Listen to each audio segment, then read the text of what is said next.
Comment les stablecoins sauvent la dette américaine et pourquoi ça te concerne directement?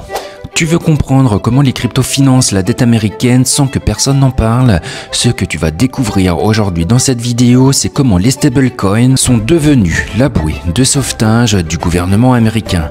Et si ce genre de contenu te plaît, n'hésite pas à t'abonner à Smart Nomad. Ici, on parle d'investissement pour devenir libre financièrement et voyager à travers le monde. Commençons tout d'abord par le piège invisible de la dette américaine. En effet, la dette américaine, c'est plus de 35 000 milliards de dollars.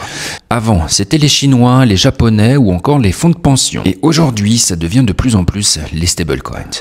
Tether, Circle, PayPal, USD, ces entreprises rachètent des milliards de bons du trésor américain pour garantir la valeur de leurs tokens. Et chaque USDT, chaque USDC que tu détiens, c'est en réalité un petit morceau de dette américaine que tu finances sans le savoir. Oui, toi, investisseur crypto, français, européen ou encore chinois, tu es devenu créancier du gouvernement des États-Unis. Alors voyons maintenant comment ça fonctionne et comment les stablecoins financent la dette. Un stablecoin, c'est une crypto censée garder une valeur stable. En général, un token est égal à $1.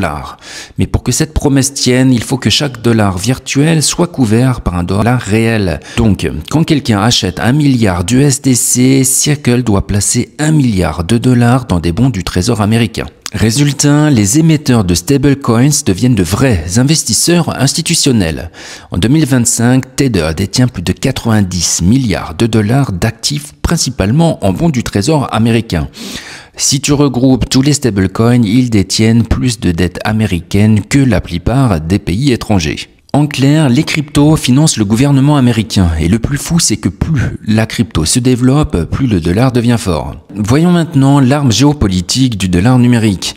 Grâce au stablecoin, le dollar est devenu numérique et mondial. Aujourd'hui, un entrepreneur africain, un trader brésilien ou un freelance asiatique peuvent tous être payés en USDT. Et ça, c'est vraiment un coup de génie. Les États-Unis n'ont même plus besoin d'imposer leur monnaie. Le marché crypto la propage tout seul. Pendant que la Chine pousse son yen digital, le dollar, lui, s'étend naturellement via les stablecoins. C'est une forme de soft power financier 2.0. Et certains politiciens américains ont bien compris le jeu. Trump, par exemple, a récemment parlé de faire des stablecoins un outil stratégique afin de renforcer le dollar et financer la dette. Oui, les États-Unis pourraient se servir de la crypto-monnaie pour sauver leur économie. Parlons maintenant des risques pour le système et pour toi. Évidemment, tout ça a un prix, parce que si les stablecoins tombent, une partie du système américain tombe avec. Alors imagine Tether s'effondre du jour au lendemain, des dizaines de milliards de dollars de bons du trésor doivent être revendus dans la panique. Résultat, mini crash obligataire, volatilité mondiale, perte de confiance dans la crypto-monnaie.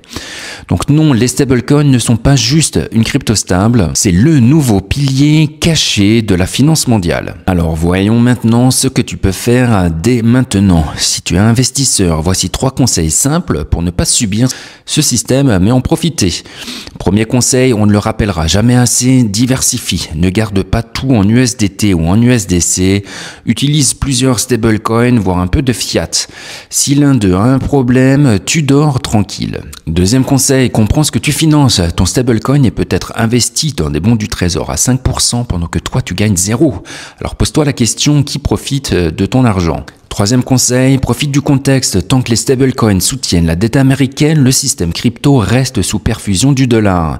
Et tant que cette perfusion existe, il y a des opportunités à saisir. Pour conclure, les stablecoins, c'est bien plus qu'un outil pour trader ou se protéger de la volatilité. C'est le nouveau moteur de la finance mondiale. Il prouve que même quand tu crois fuir le système, tu es encore à l'intérieur. Mais si tu comprends comment il fonctionne, tu peux l'utiliser à ton avantage. C'est la raison pour laquelle tu as tout intérêt à t'abonner à Smart Nomad. Ici, on parle d'investissement pour devenir libre financièrement et voyager à travers le monde.